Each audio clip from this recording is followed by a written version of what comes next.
तारीख 11 दिसंबर 2017, समय रात के 10:10। अमेरिका के एक साइंस चैनल ने पूरी दुनिया के टेलीविज़न पर रामायण काल की राम सेतु का एक वीडियो प्रकाशित किया, जिसमें नासा द्वारा जारी किया गया राम सेतु का एक सैटेलाइट इमेज का वीडियो क्लिप दिखाया गया। It sends back images of a chain of largely submerged objects running between Sri Lanka and India. They're Hindu legends that the god Rama placed a bridge here connecting India to Sri Lanka. Satellite image are जब पूरी दुनिया ने ये देखा तो सबके होश उड़ गए। पूरी दुनिया की नज़र भारत और श्रीलंका के बीच बने राम सेतु पर टिका था, क्योंकि राम सेतु की तस्वीर को इस तरीके से ना आज तक किसी ने दिखाया था और ना ही किसी ने इसकी कोशिश भी की थी। The missile man of India, Bharat के मिसाइल मैन कहे जाने वाले महान वैज्ञानिक sir doctor APJ Abdul Kalam ने जब साइंटिफिक प्रूफ के साथ राम सेतु के बारे में बोला।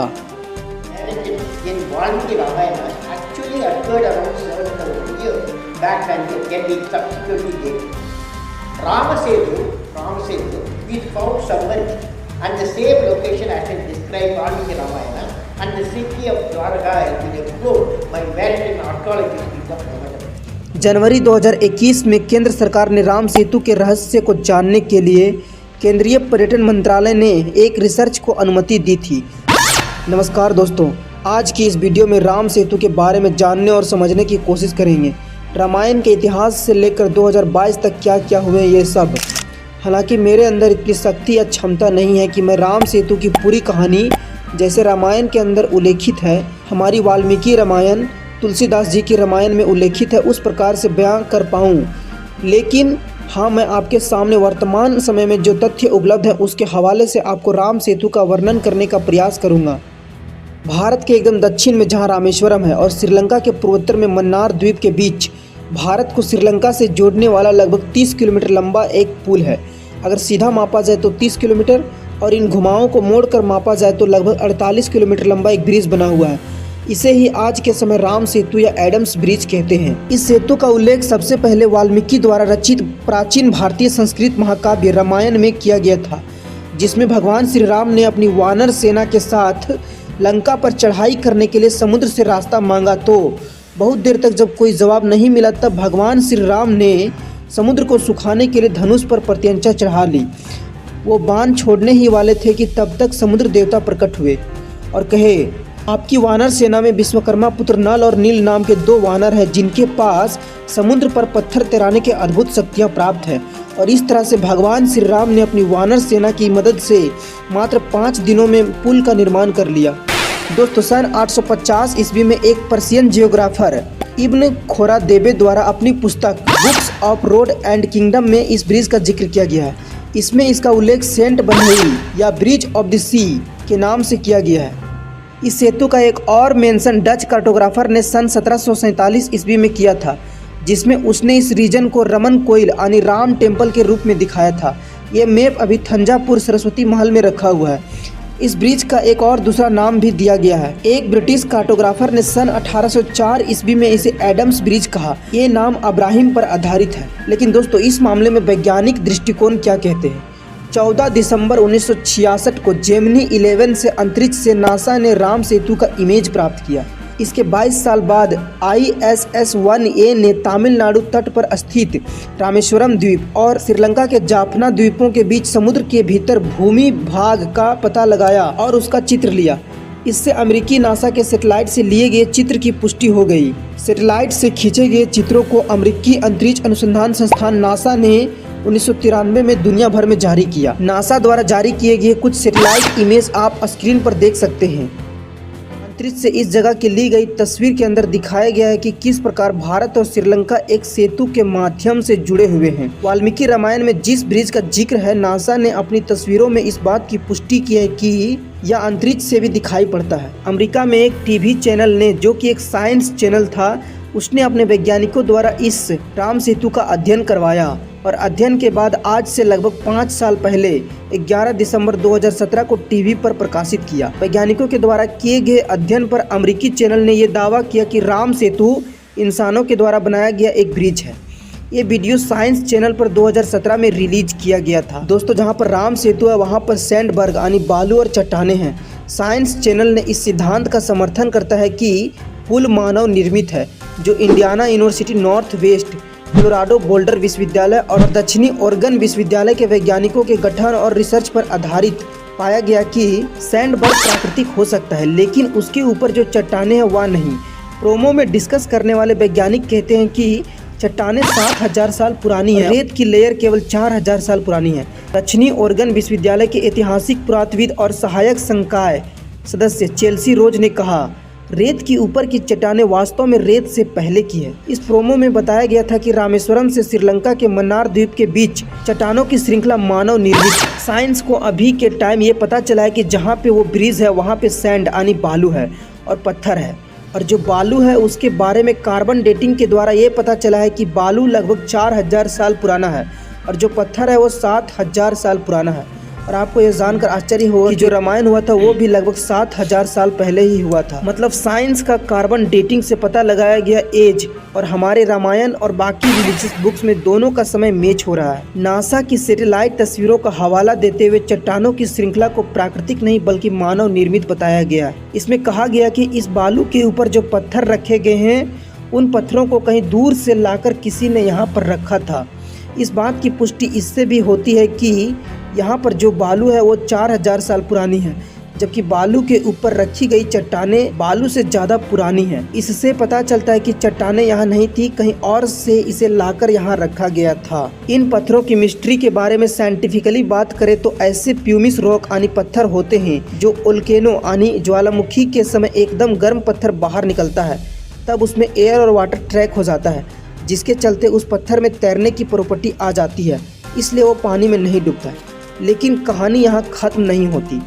इन पत्थरों की मिस्ट्री थोड़ी सी ही सुलझी थी कि तब तक बाद में रिसर्च से ये पता चला कि ये जो ब्रिज है इसमें वो प्यूमिस रॉक है ही नहीं, यानी ज्वालामुखी से तैरने वाले पत्थर जो बनते हैं उन पत्थरों का प्रयोग यहाँ पर नहीं किया गया है, बल्कि इस सेतु में कोई और पत्थर लगा है। फाइनल डिसीजन तक पहुंचने के लिए वैज्ञानिकों ने समुद्र के बढ़ते जल स्तर और विभिन्न माइक्रो ऑर्गेनिज्म के अवशेषों की कार्बन डेटिंग का सहारा लिया, और जब कार्बन डेटिंग से प्राप्त समय को वैज्ञानिकों ने रामायण काल से कंपेयर किया तो दोनों की टाइमिंग एक समान पाई गई। वर्तमान समय में राम सेतु पानी के अंदर डूबा हुआ है, और इसके बारे में जब वैज्ञानिकों से सवाल किया जाता है तो उनका तर्क रहता है कि पिछले कुछ सालों में वातावरण का तापमान, वायुमंडल का तापमान यानी ग्लोबल वार्मिंग बढ़ने से ग्लेशियर पिघले हैं, और ग्लेशियर के पिघलने से समुद्र का जल स्तर ऊपर उठा है। इसके बाद तब से लेकर अब तक समुद्र के जल स्तर में आए बदलाव की गणना की गई तो पता चला कि तब से लेकर अब तक समुद्र का जल स्तर 2.8 मीटर बढ़ा है।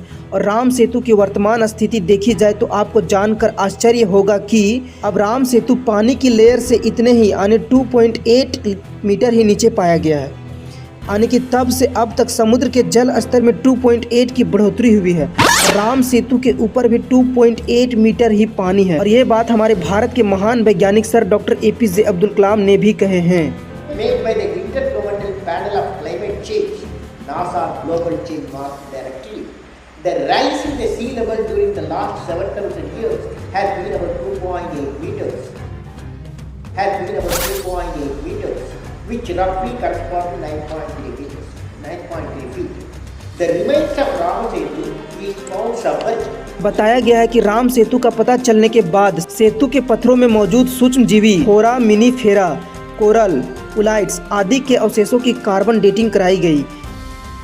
इनकी अवधि भी 7000 साल पुरानी पाए जाने के बाद यह बात साफ हो गया कि वाल्मीकि रामायण में दर्ज समय काल और राम सेतु के पत्थर एक ही समय को दर्शाते हैं। इन सारे सबूतों और इतिहास के प्रमाणों के अनुसार ये तो तय हो गया कि यहाँ पर सच में एक पुल था, लेकिन अभी तक ये क्लियर नहीं हो पाया था कि इस पुल को भगवान श्री राम ने ही बनाया था। राम सेतु पर कई शोध हुए हैं। कहा जाता है कि 15वीं शताब्दी तक इस पुल से चलकर रामेश्वरम के मन्नार द्वीप तक जाया जा सकता था। सन 1480 ईस्वी में यह सेतु चक्रवात के कारण टूट गया और समुद्र का जल स्तर बढ़ने के कारण यह डूब गया।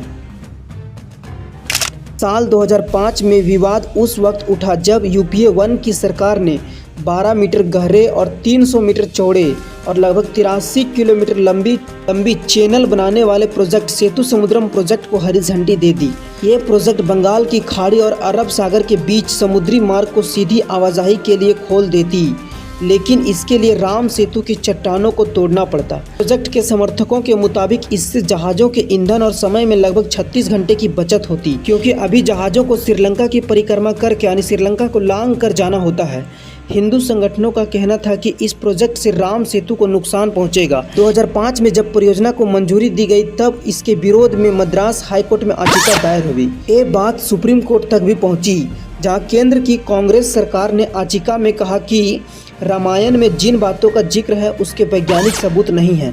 रिपोर्टों के मुताबिक भारतीय पुरातत्व सर्वेक्षण ने भी यही हलफनामा दिया। हिंदू गुटों के प्रदर्शन के बाद याचिका को वापस ले लिया गया। जनवरी 2021 में राम सेतु, जिसे दुनिया भर में एडम्स ब्रिज के नाम से भी जाना जाता है, अब उसकी उम्र जांचने के लिए अंडर वाटर रिसर्च प्रोजेक्ट को अनुमति दी गई। यह under water research national institute of ओशियोनोग्राफी के साइंटिस्ट करने वाले थे। बात करें इस प्रोजेक्ट के बारे में तो जून 2022 में Sunil Kumar Singh, director of the national institute of ओशियोनोग्राफी, ने कहा कि राम सेतु की 2 क्षेत्र यात्राएं की है और यह पता लगाने के लिए कि जियोफिजिकल सर्वे यानी भूभौतिक सर्वेक्षण किया है। रामेश्वरम तट पर इस समय हर तरफ रेत है। रेत में एक ड्रिलिंग परियोजना शुरू करेंगे और नमूने एकत्रित करेंगे और फिर हम कुछ कह पाएंगे। हम अगले 2 वर्षों में ऐसा करने में सक्षम होंगे। मतलब इनका कहना है कि राम सेतु के बारे में 2 साल के बाद ही कुछ बता पाएंगे। पिछले कुछ सालों से भारतीय जनता पार्टी के चर्चित नेता और राज्यसभा के सदस्य सुब्रमण्यम स्वामी ने राम सेतु की लव स्टोरी को ताजमहल से भी पुराना बताते हुए उसे राष्ट्रीय धरोहर घोषित करने की मांग की है। अब बात करें राम सेतु मूवी, जिसमें अक्षय कुमार मेन रोल में हैं।